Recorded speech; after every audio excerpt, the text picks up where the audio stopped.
Gonna build a mountain from a little hill. Evening folks, this is Best in Sloth, and today I'm going to talk to you about the 10 animals I most hope to see added to Planet Zoo by the time the game releases in November of this year. We did a similar sort of wish list thing for Jurassic World Evolution, and the most interesting part is always hearing what you guys and girls and sentient balls of light at home would also like added to the game, so hit me up with your own wish lists in the comments down below. Now, before we get started, it is worth mentioning that I have leaned away from purely aquatic animals because I'm unconvinced they're going to make it into the game properly at release, and that 2 animals at least that would have been on this list, the pygmy hippos and the Komodo dragons, are already confirmed for the game.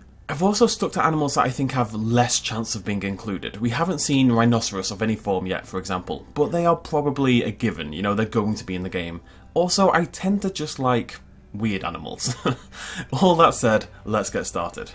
First up on the list then, though this is unranked, is an animal I mentioned in my video on the boa the other day, the bush viper, specifically Atheris hispida. I'm going to butcher some Latin names in this video, otherwise known as the Spiny bush viper. This Central African snake only grows up to 30 inches or so with the males, but it makes it onto this list for one very obvious reason. It is a staggeringly cool looking animal. If you Google this little guy, you'll find a lot of images with bumped up saturation, but it really does come in a huge array of different colours, and further to that, it's basically slathered in scales that give it this unique armoured look.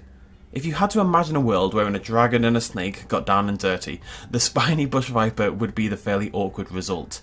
Given those colours, it is rather predictably venomous, so much so that it can be fatal to humans if not treated correctly, though these guys do prefer to feed on small mammals, reptiles and sometimes even birds. Next up is something a little safer, and an animal that actually probably has a decent chance of making it into the game. The pangolin. Apparently I have a thing for armoured animals. Anyway, there's 8 species or so of pangolin, but I can't say I've got a particular preference amongst them. These nocturnal animals though are unique amongst mammals because of these keratin scales covering the majority of their body, and unfortunately these scales are what make them so perfect for Planet Zoo.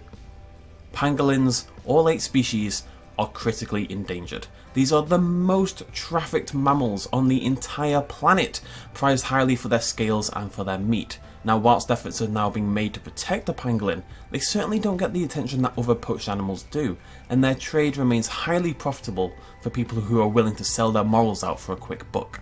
Number 3 is the first bird on our list, the secretary bird, Sagittarius serpentarius. I love the ones that I can actually pronounce.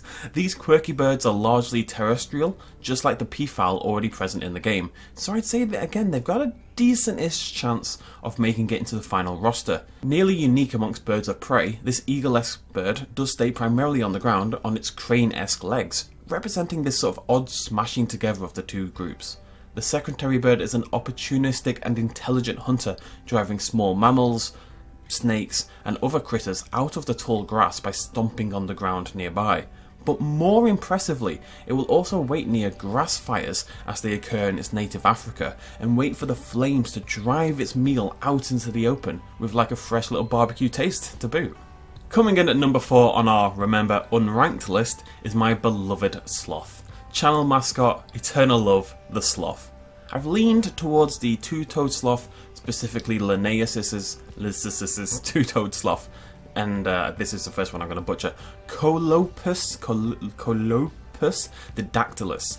I could go on for a billion years as to why I love sloths. A love so prominent that to this day, 8 years after making my channel, I still get people asking if Best in Sloth is missing a H on the end of the name. These nocturnal and arboreal, that is, an animal that primarily lives in trees, animals are adorable and adorably slow. They're also relatively easy prey for most larger animals in the rainforest, particularly when they oh so slowly move across the forest floor or swim across forest rivers to get to another tree.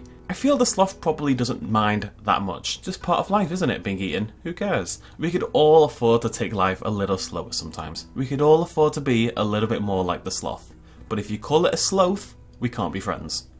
Moving in very slowly at our 5th spot is perhaps the weirdest creature on this entire list. Cantor's giant soft-shelled turtle, Pelochellis cantori. Perhaps the largest freshwater turtle in the world, though the Yangtze variant of the same turtle probably has a better claim to that title for now, it's very, very endangered. Cantor's giant soft-shell turtle not only sounds like an attraction at a cheap travelling circus, but it kinda looks like one as well. This humongous turtle with a leathery carapace looks as though it's been hit with a steamroller like 693 times, squishing its mammoth body out of any available cracks in the shell, to the point where its head strongly resembles Jim Carrey emerging from the rhino animatronic in Ace Ventura. Anyway, as with most animals, unfortunately, Cantor's is at risk, and its bizarre looks and proportions would add some much needed interest to Planet Zoo's roster. I do have a huge preference for slightly odd animals. It's expected, we're going to get lions, we're going to get elephants, but it's these unique and relatively unknown animals that really make a game like Planet Zoo special. Into the second half of our list then, and we start with the only insect that made the cut, the praying mantis or Mantis religiosa, otherwise known as the European mantis, and it is the biggest mantis out of the Mantidae family and has been one of my favourite animals ever since I was a kid. Always thought of it as the inspiration for the best Pokemon, Scyther obviously. The praying mantis has been named as such because of the way its front legs come together almost as though it is praying. Something the males of the species probably should do because, well, the females are brutal. If the male mantid approaches too fast, he's likely to be torn apart and eaten by the female mantid. And even post-copulation, he has to move away quickly before being able to chill, otherwise she may take him for a post-booty call snack. I don't know how many insects we're going to get in Planet Zoo, but the ones that make the cut have to be sizable enough to be visible in our set size terrariums, and I think the praying mantis might just about make that cut. Seventh is the capybara, and this is the worst Latin name of the lot. Hydrochaeris, let's go with that. One of the less odd creatures on this list, I would say. The capybara, like the praying mantis, has had a place in my heart for a long time now. By far the largest rodent on the planet, this oversized guinea pig isn't particularly endangered yet, but it is still being hunted for fur, meat, and oddly enough the grease that comes from its fatty skin is used in pharmaceuticals. These semi-aquatic animals, the name literally means water pig, the Latin name, are found across South America in groups of up to 100 animals during the right season.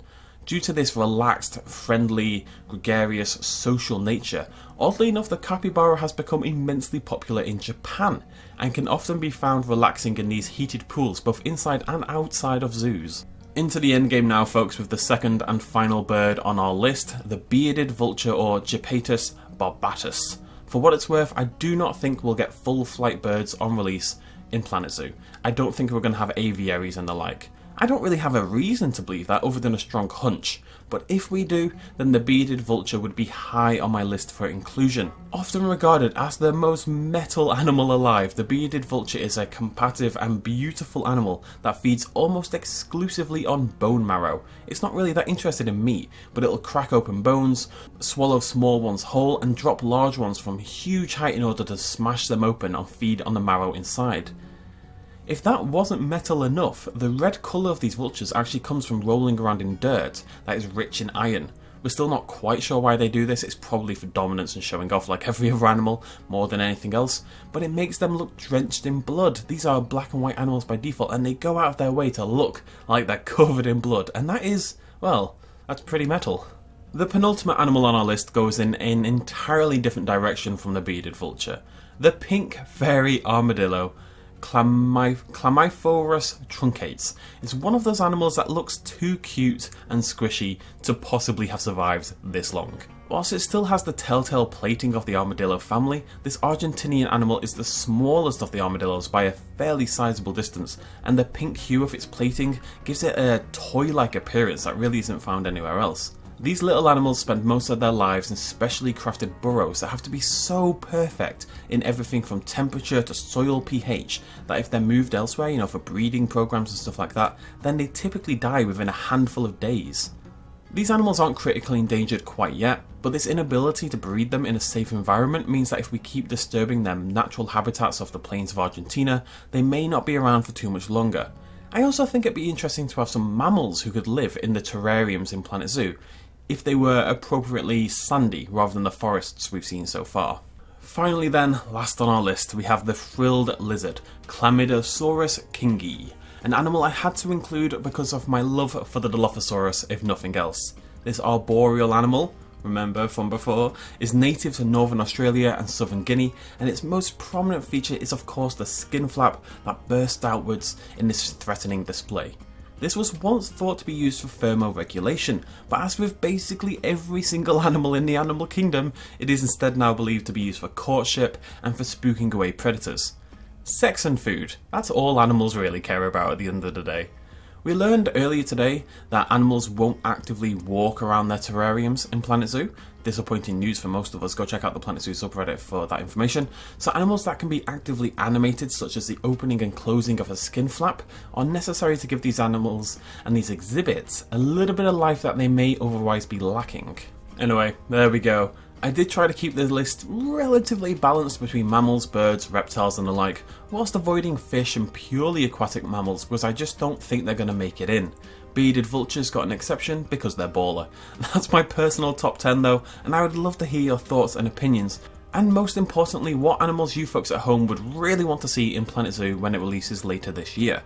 We're hoping for more news on the game very soon when Gamescom hits in late August, but until then I'll keep you up to date on anything that happens, and hopefully at least a couple of animals from this list will make it into the game. Remember to throw me a like if you enjoyed this video, a sub if you're new to the channel, and I'll see you lovely folks next time. Cheers, much love as always, bye bye. Hey folks, thanks for watching. If you enjoyed this video and you want to help support me a little bit more, you can do so at patreon.com/bestinslot. There's a link in the description down below. Every little really does help in times like these, but it's not at all expected, and by just watching the video you've already helped me out massively, and it makes you a pretty cool person, so well done you. Thanks for joining me either way, I'll see you next time.